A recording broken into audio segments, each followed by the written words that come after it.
There are secrets in Hollywood that everyone whispers about, but no one dares to say out loud.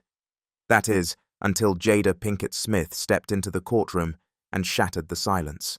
She wasn't there to promote a movie. She wasn't looking for attention. She was under oath, staring down one of the most powerful men in the industry, and what she said sent shockwaves through the entertainment world. According to her, what happened back in 2004 wasn't just strange. It was disturbing. A private meeting with Diddy at a luxury hotel turned into something out of a psychological thriller. She described being handed a document, a loyalty agreement, with eerie rules, cult-like language, and threats that extended beyond this life. But this wasn't just a one-off story.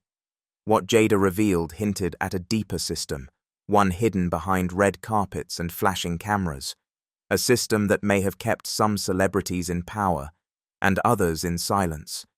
And it all started with one meeting, one contract, and one terrifying sentence. You'll regret it in the next life. It started with a phone call Jada never expected.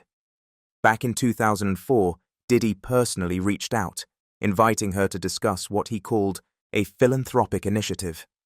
On the surface, it sounded like a typical Hollywood move, famous faces teaming up for charity, but something about the way it was framed felt off. The meeting was set for the Beverly Wilshire Hotel, elegant, private, and discreet.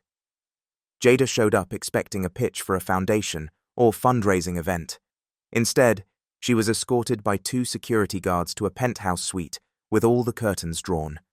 Inside, the air was heavy. No assistants, no PR teams. Just Diddy, sitting alone, calm and composed. According to Jada, the vibe was quiet, but not peaceful. It felt planned, like every second had been rehearsed. Then came the moment she'd never forget. Without small talk, without any lead-up, Diddy handed her a leather-bound folder. Inside, a 7-page document titled Loyalty Agreement. Jada said the room felt colder the moment she read those words, because this wasn't about charity. It was something else entirely. And what was written inside that document? That's where things got truly disturbing. Jada flipped through the pages, expecting to see legal jargon or maybe a confidentiality clause. But what she found was something entirely different. Something she says felt ancient, cult-like, and deeply wrong. The first page opened with a chilling line: "Loyalty is eternal. Silence is sacred." This wasn't a contract in the traditional sense. It was more like an oath.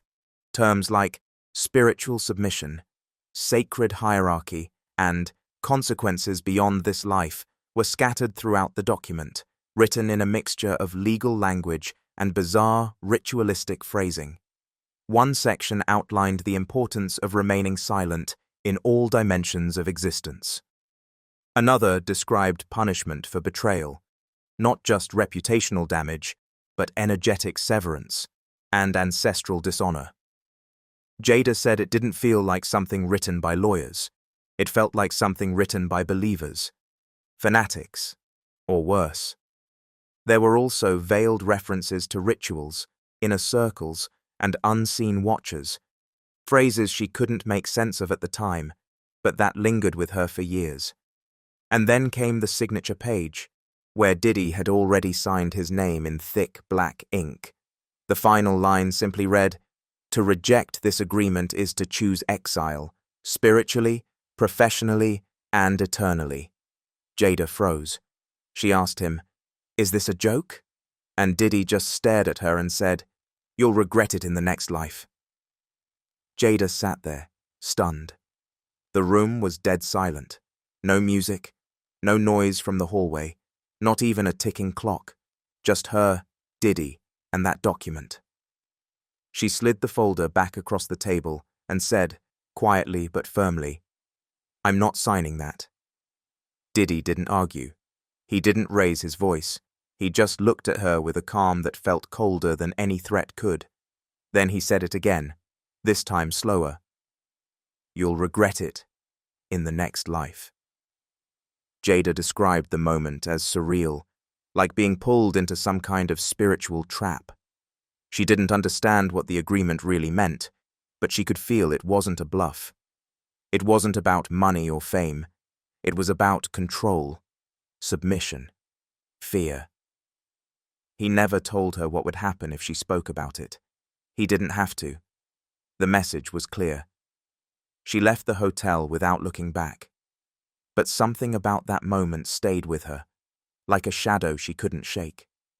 Because deep down, she started to realize this wasn't just about her, and if she wasn't the only one offered that document, what exactly was Diddy building? For years, Jada kept the meeting a secret, not because she wanted to protect Diddy, but because she was scared. She said she started noticing patterns.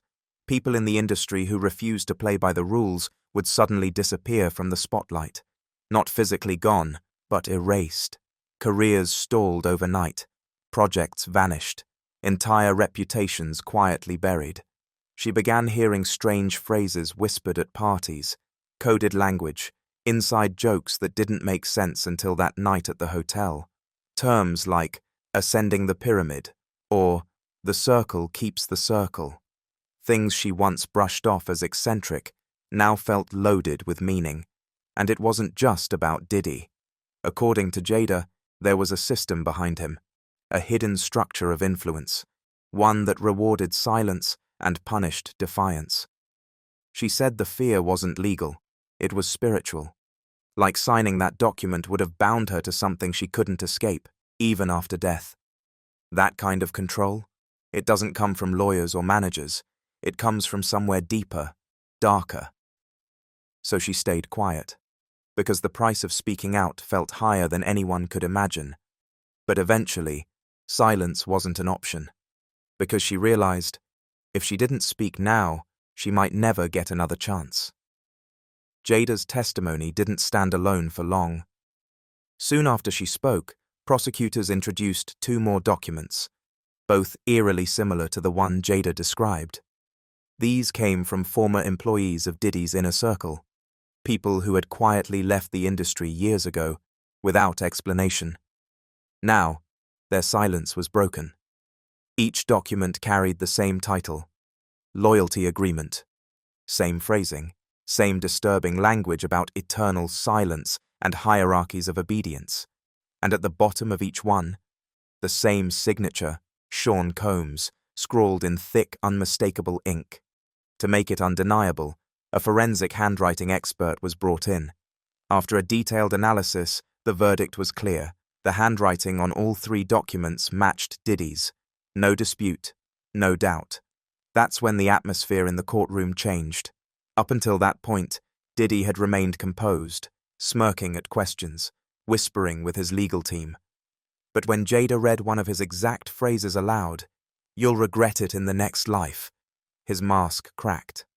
He flinched, just for a second. But everyone saw it. This wasn't just a testimony anymore. It was evidence. And with every new page unsealed, the story grew darker. Because if these documents were real, how many more were out there? After everything she had revealed, the meeting, the document, the threats, Jada turned to Diddy one last time. Her voice didn't shake. She didn't yell. She didn't cry. She just looked him dead in the eyes and said, "You always told me I'd regret saying no, but look around. You're the one on trial, not me." The room went still. Even the judge paused. It wasn't just a statement. It was a reversal of power. For years, Diddy had operated behind closed doors, pulling strings most people didn't even know existed. But now, in a federal courtroom, the silence he'd enforced for decades was unraveling. Jada's words weren't just personal, they were symbolic. She represented every voice that had been pushed into the shadows, every artist who vanished, every rumor that never made headlines. And now, one by one, those stories were beginning to surface. Because when the people who were once afraid start speaking, the ones who made them afraid lose their grip. The moment Jada's testimony hit the news, the industry was rocked to its core. Headlines exploded overnight. Social media lit up with speculation, support, and disbelief. Celebrities quietly took sides, while others stayed silent, too afraid to speak out. Prosecutors confirmed more subpoenas were on the way. This wasn't just about Diddy anymore. Whispers started circulating about a larger network, an underground system of control that had shaped Hollywood behind the scenes for years. Executives, managers, even some artists were rumored to be caught up in this shadowy web. The loyalty agreements, the spiritual contracts, the secret rituals, it was all starting to feel less like conspiracy and more like a horrifying reality. Jada's bravery cracked open a door many thought was sealed forever, and once that door swung wide, there was no going back.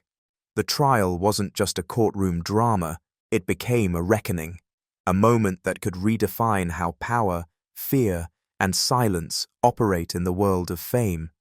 Because if this story is true, it means Hollywood's brightest stars have been living under a dark shadow, one that's only just beginning to lift.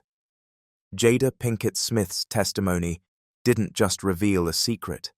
It exposed a chilling glimpse into the hidden forces that can shape careers, control voices, and enforce silence in Hollywood. What began as a private meeting in 2004 has now sparked a wildfire of questions. How many others have been bound by these loyalty agreements? How deep does this system really go, and what does it say about the price of fame?